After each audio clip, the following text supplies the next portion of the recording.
Good Erev Shabbos, everyone. Parshas Vayechi, Yaakov is on his deathbed. He is critically ill, and Yosef brings his sons, Ephraim and Menashe, to their grandfather that they should receive a bracha. And it states, Eine Yisrael kavdu mezoiken lo yuchal lirais. The eyes of Israel, of Yaakov, were heavy with age, he could not see. And therefore Yosef brings Ephraim and Menashe, and he brings them to their grandfather. What's difficult is that how can the verse indicate that Yaakov was not able to see, when previously it states that Yosef comes and Vayar Yisrael es b'nei Yosef, and Israel, Yaakov, sees the children of Yosef, so he saw them. So what does it mean that he was not able to see when obviously he did see them? And Vayomer, when he sees them, Yaakov says, Mi Eila, who are these? The Or Chaim says, what do you mean, who are these? Yaakov lived in Egypt for 17 years. He had Ephraim and Menashe at his side. He didn't recognize them. He didn't know who they were. So Rashi tells us what Chazal explained is that Yaakov, in his 17 years in the vicinity of Goshen in Egypt, being sustained and supported by Yosef, was able to thoroughly immerse himself in total spirituality without having to engage in anything of a material necessity other than the obvious eating and drinking and sleeping. And Yaakov reached a level at which his vision was not limited to just the earthly and the material. Yaakov could see the spiritual. He could see future events. And when Yaakov saw the sons of Yosef, he said, Mi Eila. He knew that Yosef had brought his sons so that Yaakov would give him this blessing, the blessing that is filled with the Ruach HaKodesh, a divine spirit. And Yaakov was saying, I cannot express this spiritual blessing with the divine spirit, for the divine spirit has taken leave of me. For I perceive that from Ephraim shall come a Yeravam and an Achav, and from Menashe will come Yehu and his sons, and they will bring sin upon Klal Yisrael, and they are not worthy of blessing. I no longer have the spiritual divine spirit that I can bestow this blessing. Who are they? He saw them, and he saw something far beyond just the external features. Yes, he recognized the external features, but he was now able to see beyond that. And that's the meaning of the verse when it says that his eyes were heavy with age. It means zakein from the word zekona chachma, one who has gained much wisdom. The wisdom that Yaakov had gained, he had reached a level of such purity and sanctity that he no longer was able to see. Meaning, of course he could see, but his vision was not limited to just see the external, material, earthly, physical. Yaakov's vision went way beyond that. And now he was saying to Yosef, I cannot give a blessing to your sons Ephraim and Menashe when I see who some of their descendants will be. Yosef responds and says to his father, Bonai, these are my sons.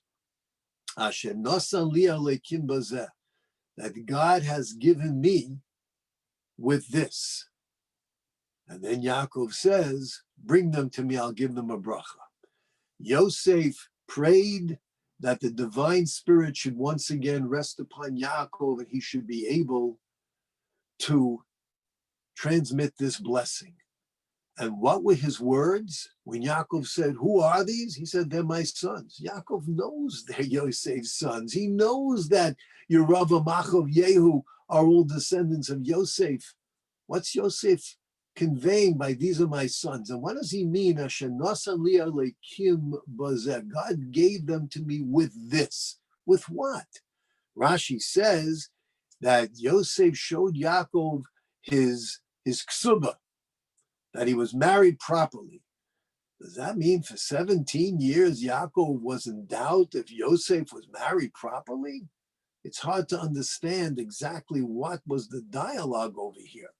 But Yaakov now has a divine spirit resting upon him, and he offers a bracha to Ephraim and Manasseh. And what does he say? The God, Elohim, that my fathers Abraham and Yitzchak served.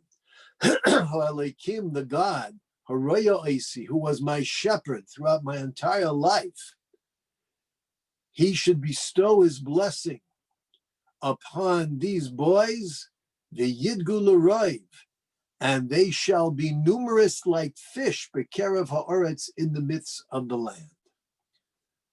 Few questions.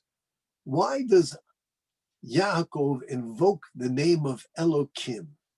The name of Elohim suggests the manifestation of God with the attribute of judgment, as opposed to the name of Hashem, which suggests mercy and compassion.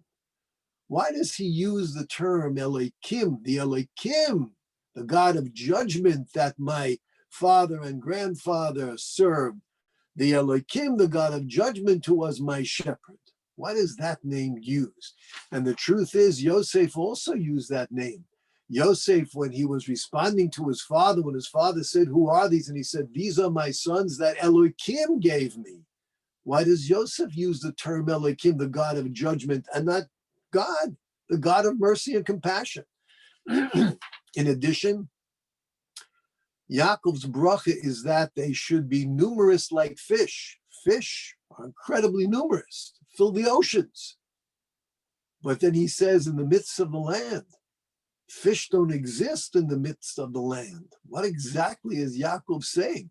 Why didn't he say they should be numerous like fish that fill the oceans?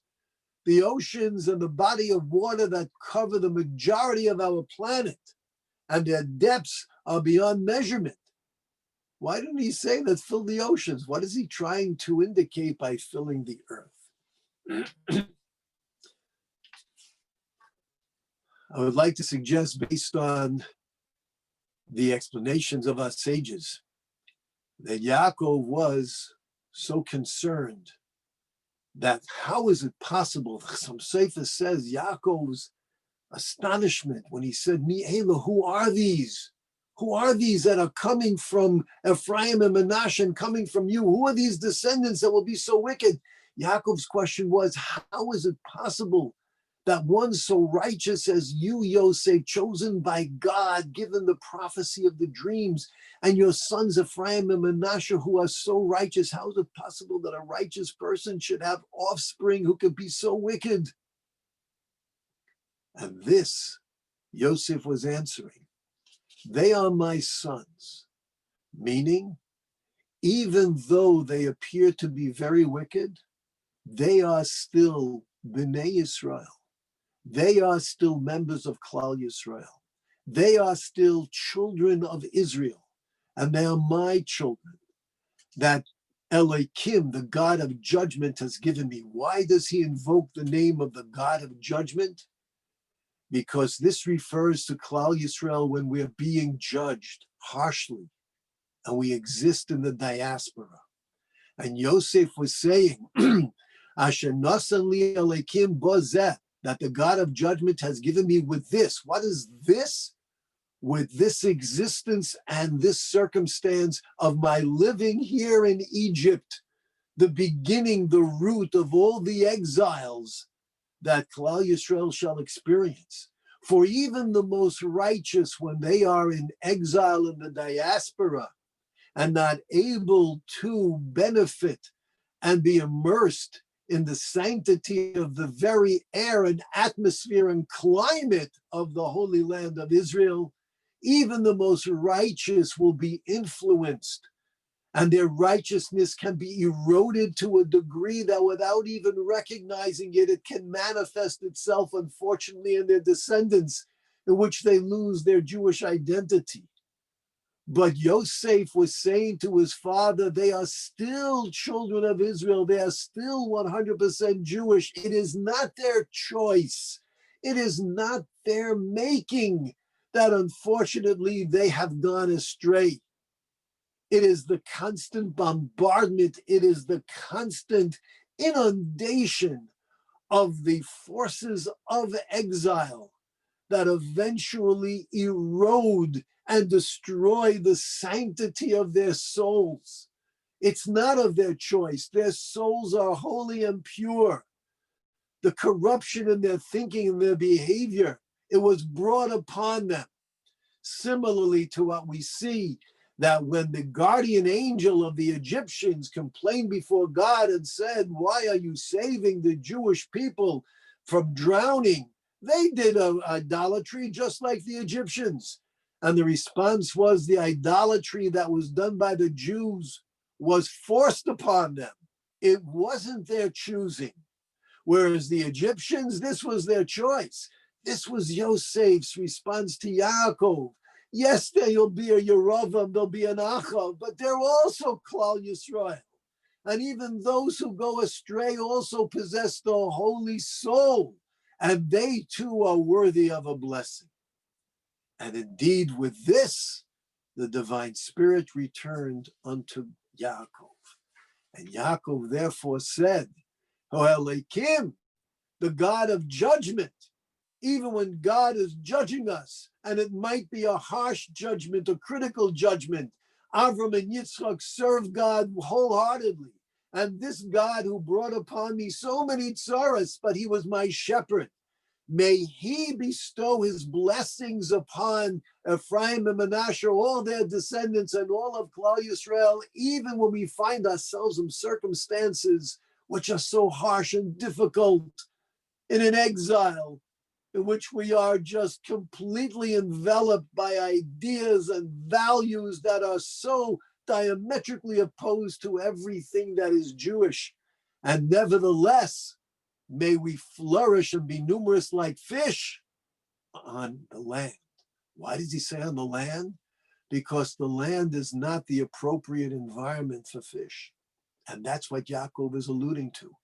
That even when we find ourselves in an environment, in exile, in the diaspora, where Jews do not belong, we belong in Eretz Yisrael, we belong in Eretz HaKadoshah, we belong in the land that was promised to Avram, Yitzchak, and Yaakov, the land in which God's divine presence can be found in Yerushalayim on the Temple Mount. This is where we belong. But should we find ourselves like fish out of water, even there we are worthy of the blessing. This is the magnificent bracha that Yaakov has delivered not just to Yosef's descendants, but to all of Klal Yisrael. Certainly we find ourselves in this most bitter, long exile since the destruction of our second temple almost 2,000 years ago. And we see how the values of Judaism have eroded and are crumbling before our very eyes, in which there are those who present themselves as Jews and Jewish values, and it has nothing to do with Torah, mitzvahs, Judaism. How is it that people could be so corrupt in their thinking? How can they be so confused? And are they to be shunned and discarded? The answer is, it is the workings and the influence of the exile that indeed creeps within our very minds and our souls. And nevertheless, as Yosef said, Bonai Hein, these are my children. These are your children, Yaakov. These are still members of Klal Yisrael. And the time will come when Mashiach is revealed and their souls will be stirred and everyone will recognize that we have been wearing the garments of impurity and cast them off and seize and cling to that which is holy and that which is pure. For the souls of Klal Yisrael, even in exile, even when we meander and we have lost our path, the souls are still holy, still pure, still worthy for the divine blessings of our patriarchs. Stay safe, stay healthy, stay Jewish. Have a good Shabbos.